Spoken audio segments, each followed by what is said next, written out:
c'est là que le Seigneur n'est pas mort. Elle n'est pas morte, elle ne mourra pas. La vie.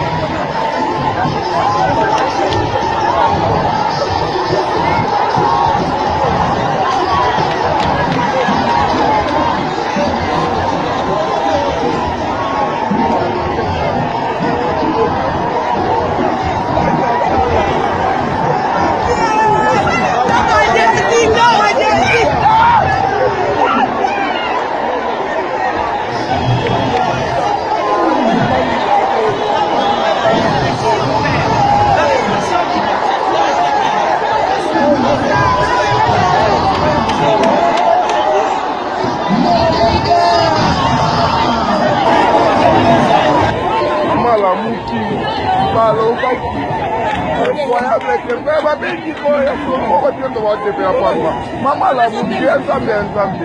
adopema Nzambe asalaka balinga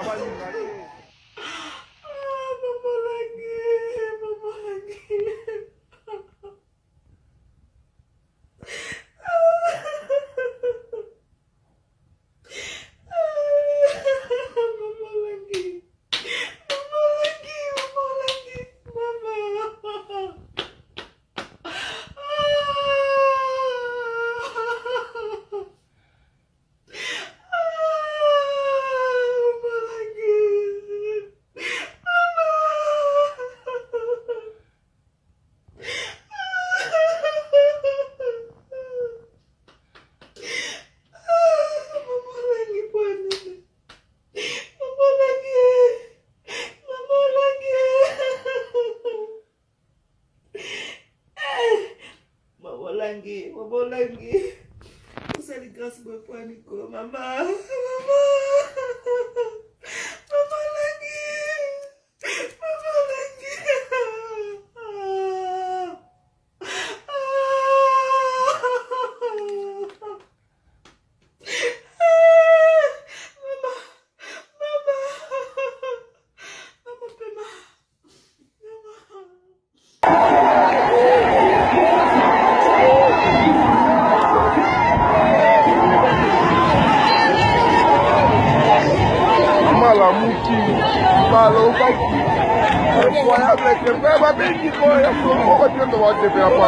Mama la muki ensambe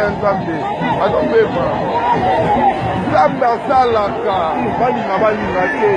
balinga te qu'il veuille ou pas Maman Lengi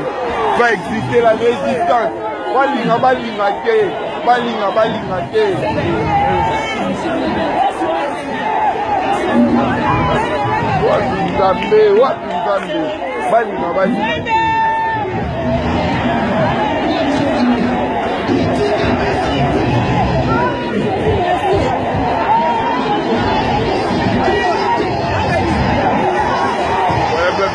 Maman Langi babi azopema déjà Maman Langi à la muki balinga te baboya qui balobi n'importe quoi Maman Langi à la muki donc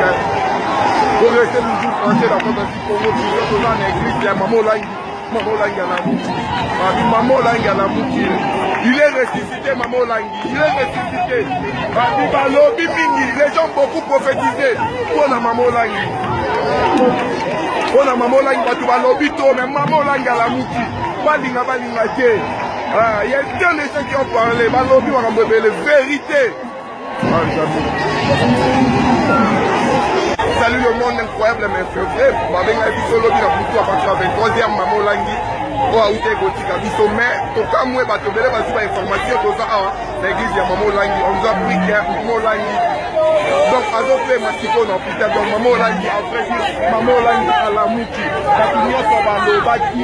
donc Maman Langi adopté Matiko awa on dirait que ça a été projet na moko biso au monde en expliqué ndenge balobi Maman Langi à la muki donc on travaille biso na kitachini tozala toujours na vitesse d'information pour informer bino poza toujours na Congo biso poza na intégralité balobi Maman Langi à la muki donc voilà.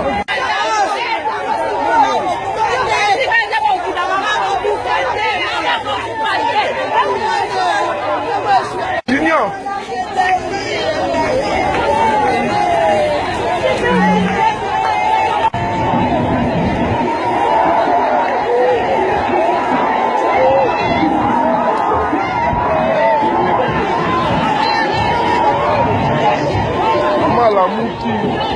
baloba incroyable que beba bengi boye ko tendo wa te pela pamba mama la mubi nzambe azopema nzambe asalaka balinga te qu'il veuille ou pas maman Lengi va exister la résistance balinga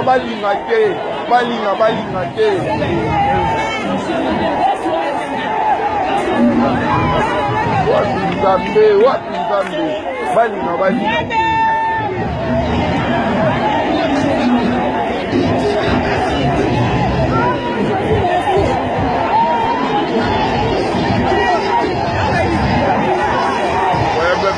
Maman Langi babi azopema deja maman Langi alamuki balinga te baboya ki balobi n'importe quoi maman Langi alamuki donc pour rester toujours coincé dans votre Congo dans l'église ya maman Langi alamuki il est ressuscité maman Langi il est ressuscité babi balobi mingi les gens beaucoup prophétisé pour la maman Langi on a maman Langi batu balobi to mais maman Langi alamuki balinga te il y a des gens qui ont parlé balobi on a la vérité